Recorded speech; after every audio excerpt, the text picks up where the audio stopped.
Hi friends, welcome to samayaltoday. இன்னைக்கு நாம evening tea time snacks recipe தாங்க பார்க்க போறோம். கோதுமை மாவும் அரிசி மாவையும் வச்சு ரொம்ப கிறிஸ்பியா சாஃப்ட்டா ஒரு ஸ்நாக்ஸ் தாங்க இன்னைக்கு செய்ய போறேங்க. இது பாருங்க ரொம்ப சாஃப்ட்டாவும் கிறிஸ்பியாவும் இருக்கும். அதே சமயம் இது எண்ணெய் கொஞ்சம் கூட குடிக்காதுங்க. அந்த மாதிரி ஒரு சூப்பரான snacks tea time snacks recipe தாங்க. ரொம்ப சூப்பரா இருக்கும். ஹிட்ஸுக்கெல்லாம் ரொம்ப பிடிக்கும். வாங்க அது எப்படி செய்யறதுன்னு பார்ப்போம். இது செய்ய ஃபஸ்ட்டு ஒரு பவுல் எடுத்துக்கோங்க. அதில் 1 கப் அளவு அரிசி மாவு சேர்த்துக்கோங்க. நம்ம கடைகளில் வாங்கக்கூடிய அரிசி மாவு கூடவே அதே 1 கப் அளவு கோதுமை மாவு சேர்த்திக்கோங்க. ரெண்டும் ஒரே அளவாக இருக்கணும். இது கூட 2 பெரிய வெங்காயத்தை இந்த மாதிரி சின்னதாக கொஞ்சம் மீடியமாக கட் பண்ணி சேர்த்துக்கோங்க. ரொம்ப பொடியாக வேண்டாம். இந்த மாதிரி இருந்தால் தான் நல்லாயிருக்கும். கூடவே கொஞ்சமாக கறிவேப்பிலை நறுக்கி சேர்த்துக்கோங்க. ஒரு 3 பச்சை மிளகாய் இந்த மாதிரி சின்னதாக கட் பண்ணி சேர்த்துக்கோங்க. கொஞ்சமாக கொத்தமல்லி தழை சேர்த்துக்கோங்க. கூடவே 1/2 ஸ்பூன் அளவு ஜீரகம் சேர்த்துக்கோங்க. இதுக்கு தேவையான அளவு உப்பு சேர்த்துக்கோங்க. இப்போ இது எல்லாத்தையும் நல்லா கலந்து விட்டுக்கலாம்.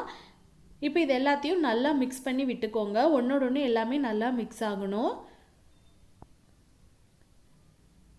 பாருங்கள், இப்போ இது எல்லாமே நல்லா மிக்ஸ் பண்ணி விட்டாச்சு. இப்போ இது கூட ஒரு 1/2 ஸ்பூன் அளவுக்கு பெருங்காயத்தூள் சேர்த்துக்கலாம். சேர்த்துட்டு இது எல்லாத்தையும் நல்லா மிக்ஸ் பண்ணி விட்டுக்கோங்க. இப்போ இதில் நம்ம தண்ணி ஆட் பண்ண போகிறோம். நான் இன்றைக்கி 2 கப் அளவு தண்ணி நான் ஆட் பண்ணிக்க போகிறேன். ஃபஸ்ட்டு 1 கப் நம்ம ஆட் பண்ணி நம்ம இதை கலந்துக்கலாம். பாருங்கள், இந்த மாதிரி ஒரு கரண்டி வச்சு நல்லா கலந்து விட்டுக்கோங்க. இப்போ மறுபடியும் இன்னொரு கப் அளவு தண்ணி சேர்த்து நம்ம கலந்துக்கலாம். ரொம்பவும் தண்ணியாகவும் இருக்கக்கூடாது, அதே சமயம் ரொம்ப கெட்டியாகவும் இருக்கக்கூடாது. பாருங்கள், நான் கலந்ததுக்கப்புறம் உங்களுக்கு நான் அந்த கன்சிஸ்டன்சி நான் பார்த்து சொல்கிறேன். பாருங்கள், இப்போ எல்லாத்தையும் நம்ம கலந்து விட்டாச்சு. இந்த மாதிரி நல்லா கலந்து விட்டுக்கோங்க. பாருங்கள், இந்த அளவுக்கு இருக்கணும். ரொம்பவும் கெட்டியாகவும் இல்லாமல் நம்ம இந்த பணியாரத்துக்கெல்லாம் ஊற்றுவோம் இல்லையா, அந்த அளவுக்கு நமக்கு இருந்துச்சுன்னா இது நல்லாயிருக்கும். இப்போ இதை ஒரு 1/2 மணி நேரம் ஊற வச்சு வச்சிடலாம். ஒரு மூடி போட்டு மூடி வச்சுருங்க. இது ஒரு 1/2 மணி நேரம் ஊறட்டும். இப்போ 1/2 மணி நேரம் ஆயிடுச்சு. இதுக்கப்புறம் நம்ம பார்க்கலாம். கொஞ்சமாக ஒரு 1/2 ஸ்பூன் அளவுக்கு நம்ம வீட்டில் பயன்படுத்துவோம் இல்லையா, சோடா உப்பு, இட்லி தோசைக்கெல்லாம் பயன்படுத்துகிற சோடா உப்பு போட்டு நல்லா கலந்து விட்டுக்கோங்க. அப்போ தான் நல்லா கிறிஸ்பியாக வரும். பாருங்கள், இதில் கொஞ்சம் கூட தண்ணி சேர்த்துறாதீங்க. நமக்கு அந்த முன்னாடி இருந்த அந்த பேட்டர் கன்சிஸ்டன்சி தான் இருக்கணும். இப்போ இது அப்படியே இருக்கட்டும். இப்போ நம்ம கடாயில் எண்ணெய் ஊற்றி எண்ணெய் நல்லா சூடாக இருக்குது.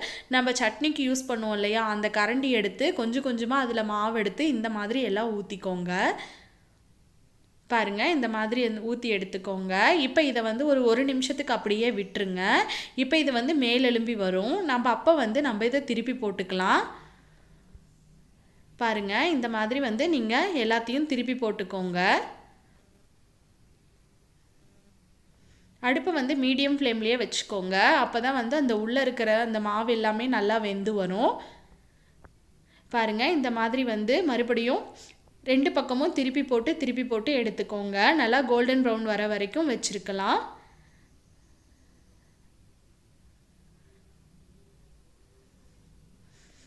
பாருங்கள், இப்போ கோல்டன் ப்ரௌன் ஆயிடுச்சு. உள்ளே இருக்க மாவெல்லாம் நல்லா வெந்திருக்கும். இப்போ இதை நம்ம எடுத்துடலாம். அவ்வளோதாங்க. ரொம்ப ஈஸி. நல்லா கிறிஸ்பியான ஒரு evening snacks tea time snacks சூப்பராக ரெடி ஆகிடுச்சுங்க. நீங்களும் வீட்டில் ட்ரை பண்ணி பார்த்துட்டு கீழே கமெண்ட்ஸில் சொல்லுங்கள். இந்த வீடியோ உங்களுக்கு பிடிச்சிருந்ததுன்னா சமையல் டுடே சேனலை சப்ஸ்கிரைப் பண்ணிக்கோங்க. வீடியோக்கு ஒரு லைக் கொடுங்க. உங்கள் ஃப்ரெண்ட்ஸ் அண்ட் ஃபேமிலியோடு இந்த வீடியோவை ஷேர் பண்ணிக்கோங்க.